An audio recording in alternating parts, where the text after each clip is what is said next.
여러분 안녕하십니까? 4월 11일 화요일 뉴스투데이입니다. 북한의 도발 가능성이 큰 시점에 온 중국의 우다웨이 특별대표. 일단 우리 정부와 한 목소리를 냈습니다. 북한의 추가 도발 땐 더 강력하게 제재한다는 겁니다. 이런 가운데 미국의 전략 자산들은 계속 한반도로 집결하고 있습니다. 이상민 기자입니다. 우다웨이 중국 육자회담 수석대표가 미중 정상회담이 끝난 지 이틀 만에 방한했습니다. 우리 정부와 협의에 나섰지만 결과가 만족스럽지 않은 듯 언급은 자제했습니다. No comment.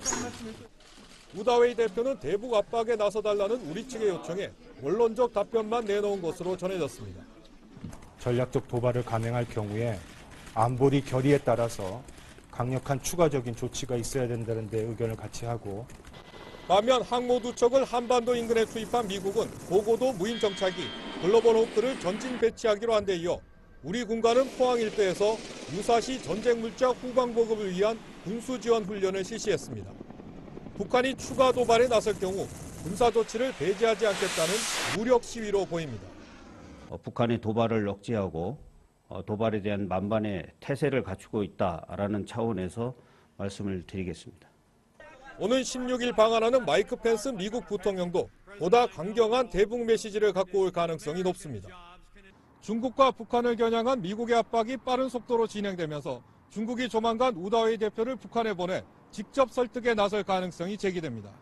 MBC 뉴스 이상민입니다.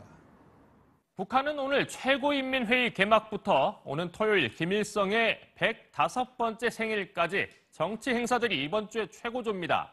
세계가 이렇게 중시하고 있는데 이번에도 또 날을 맞춰서 일을 벌일지 김세진 기자가 분석합니다. 북한은 오늘 김정은 체제에서 8번째 최고인민회의를 개최합니다. 주요 고위직 인사들의 자리 이동이 예상되는데 특히 최근 김원홍이 숙청돼 공석이 된 우리 국가정보원장에 해당하는 국가보위성에 누가 오를지가 최대 관심사입니다. 일각에선 아예 국가보위성의 이름을 바꿔 새로운 조직을 만들 것이라는 관측도 나오고 있습니다. 이번 최고인민회의는 주로 예산과 인사를 다룰 것으로 보이지만 북폭설이 퍼지고 미 핵추진 항공모함이 한반도에 전개하는 등 대북 압박이 거세지면서 김정은이 6차 핵실험이나 대륙간 탄도미사일, ICBM 발사 계획을 발표 또는 실제 도발을 지시할 가능성도 있습니다. 이미 김정은이 올해 신년사에서 ICBM 시험 발사가 마감 단계에 도달했다라고 밝힌 바 있기 때문에 국제사회의 반발이 있다 하더라도 이번 달 내에 강행할 가능성이 높습니다. 오는 15일 김일성 생일 105도를 성대히 치르겠다고 예고한 북한은 이번 주 각종 행사 준비를 대내외에 알리며 체제 결집에 열을 올리고 있습니다. MBC 뉴스 김세진. 네, 이러라고 장애인 우대 조항을 넣은 게 아닐 텐데 장애인을 끼고 수십억 원어치 군복을 불법 납품해온 업체가 덜미를 잡혔습니다. 아니나 다를까 억대 뇌물도 동원했습니다. 박윤수 기자입니다. 경남에 있는 한 군복 제조업체입니다. 최근 서울중앙지검 수사관들이 들이닥쳐 압수수색을 벌였습니다.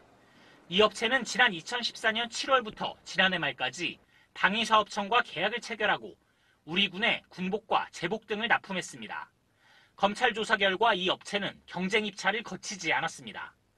대신 장애인 단체나 사회복지법인 명의를 빌려 방위사업청과 수의계약을 맺은 것으로 드러났습니다.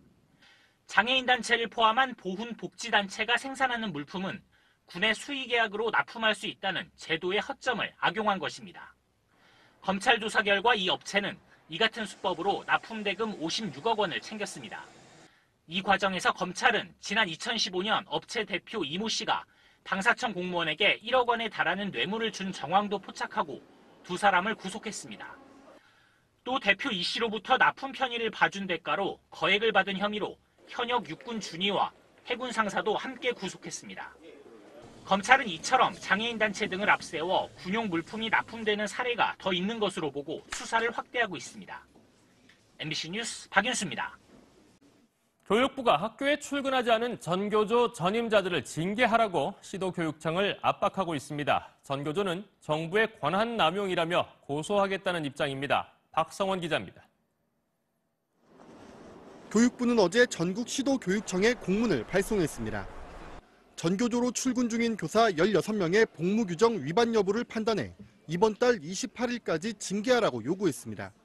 시도 교육감으로부터 휴직을 인정받은 전교조 소속 교사는 6명인데 1명은 교육부 직권으로 휴직이 취소됐고 나머지 5명도 조만간 직권 취소가 예상됩니다. 연가를 내고 전교조 업무를 받던 1명은 휴가가 끝났지만 아직 학교에 나오지 않고 있고 2명은 내일 휴가가 종료됩니다. 휴직도 연가도 아닌 상태에서 무단 결근 중인 교사도 현재 3명입니다. 교육부는 이들에 대해 적절한 징계가 내려지지 않으면 해당 교육감을 직무유기 혐의로 고발할 방침이라고 밝혔습니다. 일부 교육감들은 이에 반발해 법적 대응을 준비하고 있습니다.